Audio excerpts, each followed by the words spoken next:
Imaginen la escena. Es la primavera de 1989. Rancho Santa Elena, muy cerca de Matamoros. Las autoridades empiezan a excavar y lo que encuentran, híjole, no es la típica fosa común del narco, aunque sí, está ligada a él. Es otra cosa.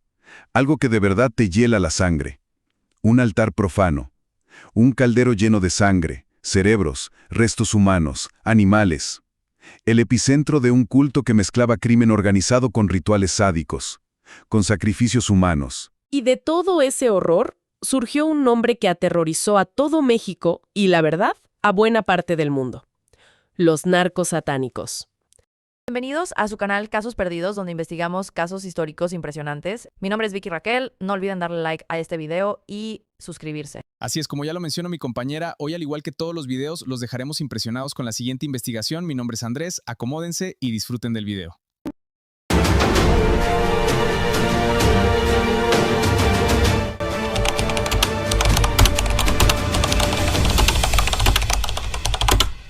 Que, hay que decirlo, fue un nombre más bien mediático, ¿no?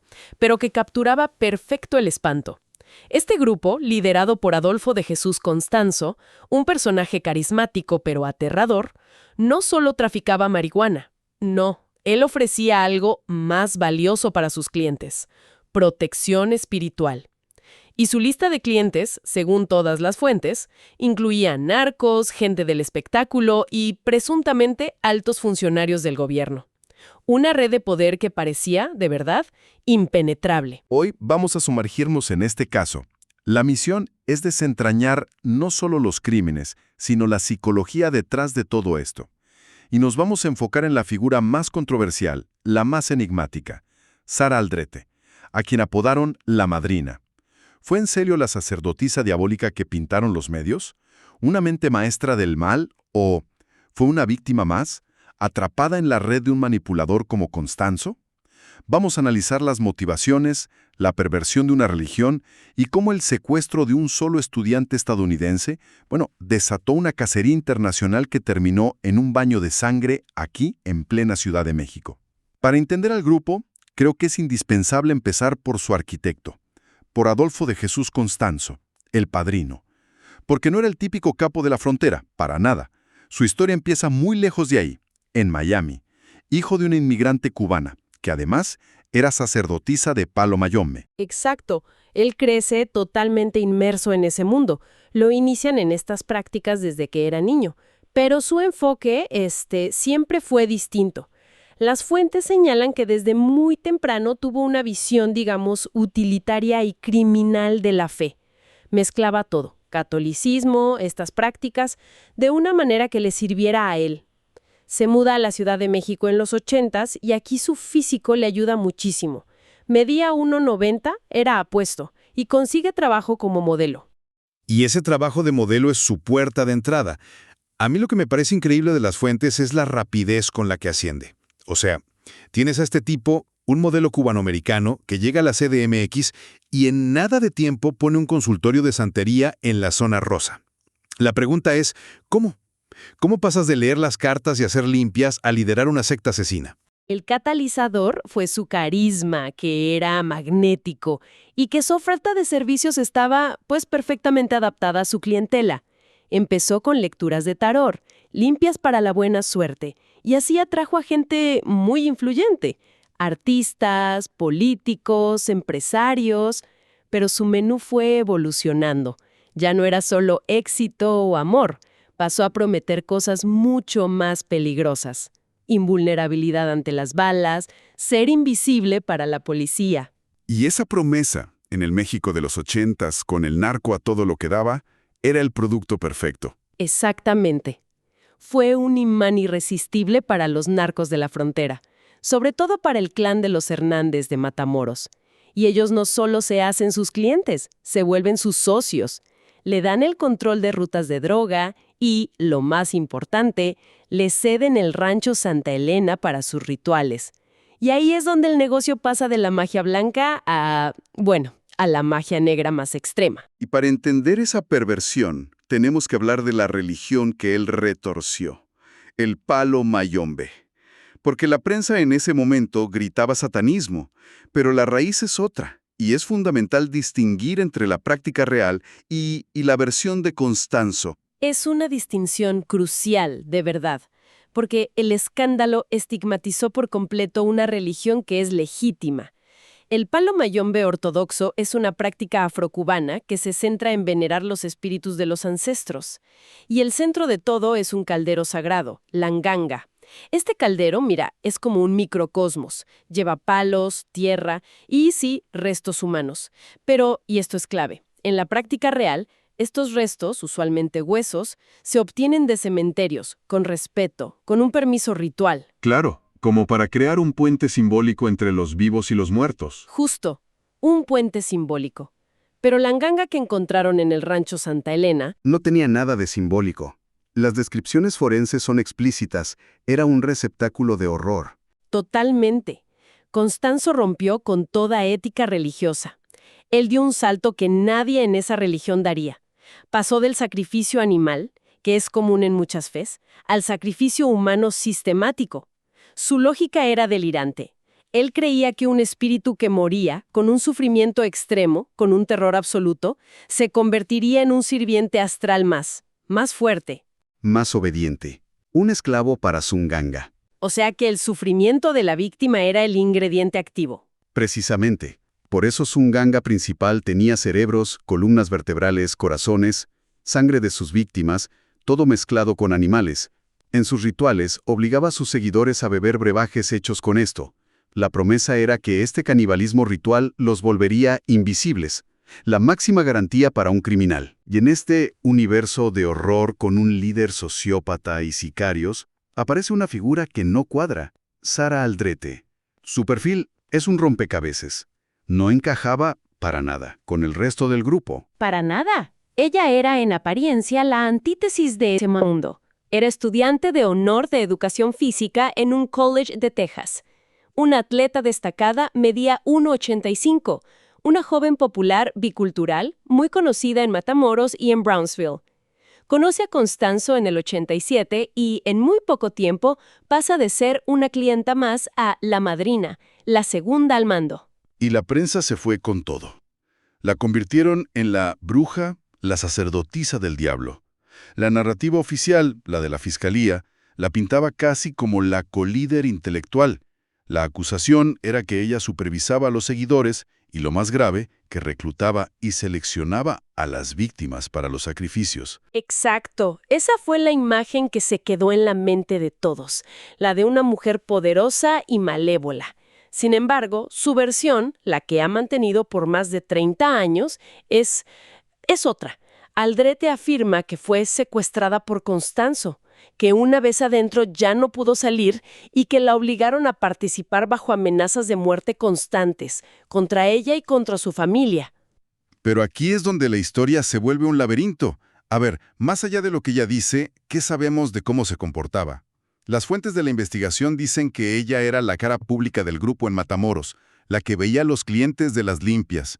¿Cómo encaja eso con la imagen de una víctima aterrorizada? Ese es el gran nudo del caso Aldrete, y es lo que los fiscales usaron en su contra. Argumentaban, ¿cómo podía ser una prisionera si se movía con libertad por la ciudad, si manejaba las finanzas del negocio legítimo, si era para todos la administradora? Sus defensores, por otro lado, sugieren un caso clásico de control coercitivo, o un síndrome de Estocolmo magnificado por la personalidad violenta y dominante de Constanzo. Dicen que su libertad era una ilusión. Y su propio perfil quizá jugó en su contra. Una mujer alta de 1,85, atlética, inteligente, bilingüe. No es el estereotipo de la víctima frágil, no. Es posible que esa imagen de mujer fuerte hiciera más difícil para la gente y para el jurado verla como una víctima. Sin duda, en la narrativa mediática necesitaba un monstruo femenino para complementar al masculino, y Aldrete, con esa presencia, encajaba perfecto. La pregunta de si fue una participante entusiasta o una prisionera sigue siendo el gran debate del caso. La evidencia es muy contradictoria. Y este imperio de terror, protegido por sobornos, por un miedo que paralizaba a todos, parecía impune. Y al final, como en una tragedia griega, Todo se derrumba no por una gran operación policial, sino por un solo acto de soberbia. Un acto que tuvo nombre y apellido.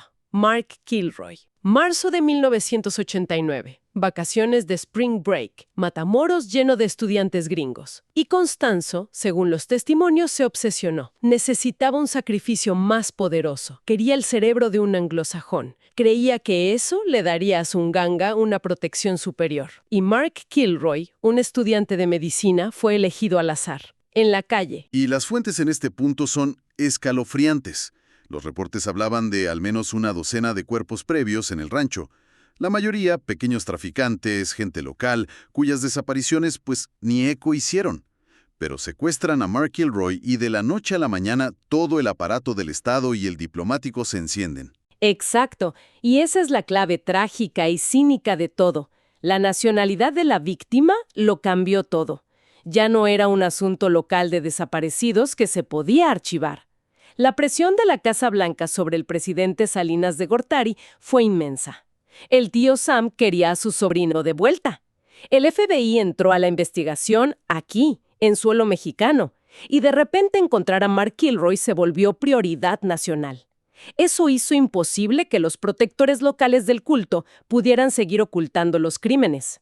La búsqueda de un estadounidense destapó la masacre de decenas de mexicanos. Después del hallazgo de los 15 cuerpos mutilados en el rancho, incluido el de Kilroy, la cacería se desató. Constanzo, Sara Aldrete y su círculo más cercano huyeron a la Ciudad de México, creyendo que su magia los protegería. Pero ya estaban acorralados. El 6 de mayo de 1989, la policía por fin los ubicó. Estaban escondidos en un departamento en la calle Río Sena en la Cuauhtémoc. Y al verse rodeado, la reacción de Constanzo fue de un delirio total. Sabiendo que se había acabado, empezó a disparar con una Uzi desde la ventana del departamento. Las crónicas describen que, en un acto final de desprecio, empezó a quemar y a lanzar fajos de billetes, gritando: «Ahí tienen, perros, esto es lo que quieren». Y cuando ya no tuvo salida, el final fue casi de película. Un pacto de sangre dentro de un closet. Totalmente. Ante la captura, sabiendo lo que le esperaba, Constanzo le dio una última orden a su sicario de confianza, Álvaro de León, el Dubi. Le ordenó que lo asesinara a él y a su amante, Martín Quintana.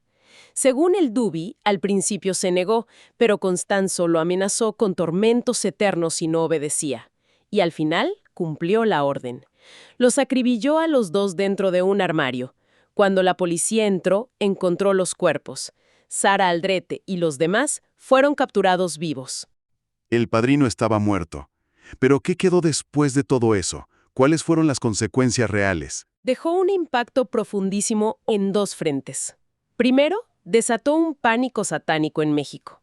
La cobertura mediática, muy sensacionalista, no hizo ninguna distinción entre la secta de Constanzo y las prácticas legítimas del palo mayombe o la santería. Todo lo metieron en el mismo saco. Y crearon un estigma que asocia estas religiones con el asesinato y el satanismo. Y ese estigma perdura. Y el segundo frente es aún más oscuro, porque su influencia se metió en el ADN del crimen organizado mexicano. Macabro.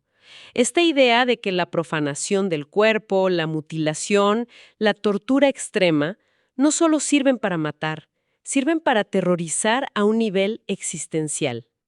Cuando años después vemos a cárteles como los Zetas usando decapitaciones, desmembramientos, como una herramienta de terror psicológico para enviar mensajes, están, a sabiendas o no, usando la misma gramática de horror que Constanzo perfeccionó. Fue una terrible escuela de criminalidad. Una historia que, más de 30 años después, sigue resonando. Es la intersección fatal entre la corrupción del poder, la brutalidad del narco y una fe retorcida hasta ser un arma. Sí, el caso expuso una red de complicidades tan profunda que el Estado mexicano solo la desmanteló por la presión diplomática de otro país. Constanzo no era solo un loco, era un síntoma de un sistema que estaba dispuesto a mirar para otro lado mientras las víctimas fueran anónimas. Y para cerrar, queda una última idea para la reflexión.